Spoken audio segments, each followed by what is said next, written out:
Hello guys, আপনারা সবাই কেমন আছেন? তো আপনারা দেখতেছেন যে আজকে আমাদের প্রস্তুতিটা একটু অন্যরকম, কারণ আজকে আমরা যাইতেছি আমাদের বাবা লোকনাথের অনুষ্ঠানে। আঙ্গ ঘোষপাড়ার দাদারা প্রতি বছরই বাবা লোকনাথের অনুষ্ঠানের আয়োজন করে। তো প্রতি বছরের ন্যায় এবারও আঙ্গ ঘোষপাড়ার দাদারা বাবা লোকনাথের অনুষ্ঠানের আয়োজন করছেন, আর আমরা যাইতেছি সেই বাবা লোকনাথের অনুষ্ঠানে। তো এই এন্দি আবার আর বন্টন এগুনে বেগুনে খুব সুন্দর করে আমরা আনন্দ করে যাইতেছি। তো যাইতে যাইতে এন্দি আবার আর টিলিম টিলিম বদির লগে হয়ে গেছে। আর টিলিম টিলিম বদি লগে আপনারা দেখতেছেন যে কথাবার্তি কইতেছি আর সুন্দর করে যাইতেছি। আজকে আর এই ভিডিওটা মানে আঙ্গ প্রবাসী ভাই ব্রাদার যারা আছেন, প্রবাসে যারা আছেন, আপনারা ভিডিওটা দেখলে হয়তো আপনাকে অনেক কষ্ট লাগবে, আপনাকে কলিজাটা অনেক খাবুত করে উঠবো। অবশ্যই আপনারা কষ্ট পাবেন না, একটা কমেন্ট করে জানেন। আসলে আমাদের এই বাৎসরিক অনুষ্ঠানগুলা আমরা যারা দূরে থাকি, প্রবাসে থাকি এবং শহরে থাকি, আমরা আসলে সত্যি অনেক মিস করি এই ধরনের অনুষ্ঠানগুলা। তো আপনারা দেখতেছেন যে আমি চলে আসছি মানে বাবা লোকনাথের অনুষ্ঠানের বাড়িতে আসি, দেখি হাজার হাজার ভক্তবৃন্দ ইন দিয়ে আবার এই বেড়া কক্সবাজারের দোকান দিয়ে বই রয়েছে। এই কক্সবাজারের দোকান দিয়ে আর মানে শত টিয়া লস হয়ে গেছে কি, আর এন্দি বই নিয়ে আয় কয় এটা কিনুম, বাতি যায় আয় কয় হেডা কিনুম, বাতি দিয়ে আয় কয় ওটা কিনুম।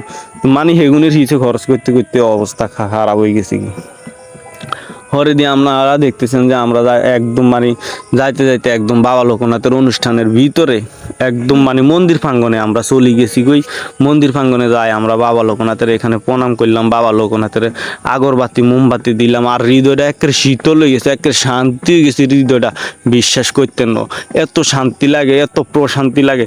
আর আঙ্গ এই বাবা লোকনাথের অনুষ্ঠানে মানে অনেক কৃপা আছে, মানে বাবা লোকনাথের অনেক কৃপা আছে, যেটা মনে করেন না হাতে নাতে প্রমাণ। আমরা যারা এই অনুষ্ঠানের সাথে জড়িত একমাত্র আমরাই জানি।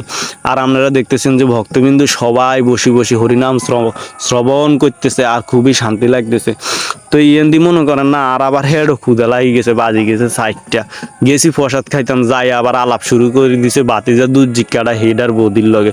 কইলাম যে বেটা আগে প্রসাদ খাইলি, হরে তুই বদির লগে আলাপ করিস। তো ইয়েন্দি আবার আপনারা দেখতেছেন যে আমরা প্রসাদের মানে সিরিয়াল ধরিয়ে হালাইছি।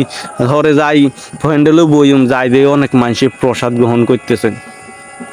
আর আঙ্গো এই ঘোষপাড়ার দাদা গো এই বাবা লোকনাথের অনুষ্ঠানে প্রসাদটা এত স্বাদ হয়, এত অমৃত হয়, লাগজন ভগবান নিজ গুণে এই প্রসাদের মধ্যে কৃপা করে দেন, লাগজন ভগবান নিজ গুণে এক মানে প্রসাদটা তৈরি করে দেন, এত অমৃত প্রসাদ হয়।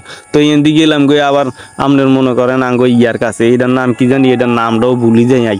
লেস গো আঙ্গো লেস গো মামার কাছে চলে গেলাম কি, লেস গো মামার কাছে যাই কইলাম কিরে মামা নিমন্ত্রণ আনি দিলে একজন হরিতাস, কয় না মামা একটু কাজে কামে ব্যস্ত।